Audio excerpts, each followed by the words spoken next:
Look at this product, Alex.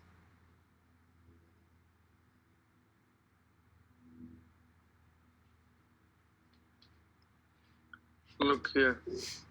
Like, 21 reviews, 500 sales, 13 review, 600, 400, 400.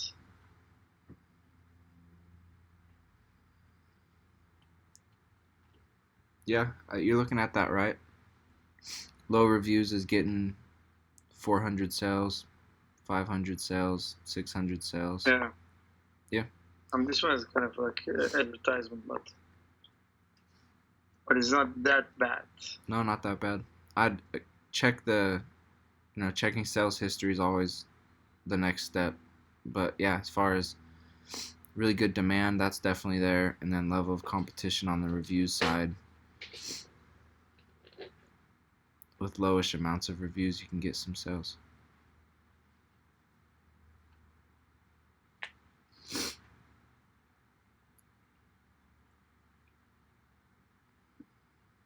They're selling it, Yeah.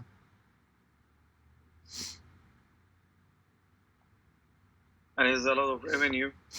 I'd specifically check. Yeah, to get over to get closer to 20,000, it looks like you've got to get like 100 reviews and up. How much is this? $20, $25. You can get it eventually. I can get it 100 reviews somehow. Yeah, but even with just 20 or 30, you could be doing 4, 5, 600 sales. That's not bad. That'll be nice. Yeah, that's a good one.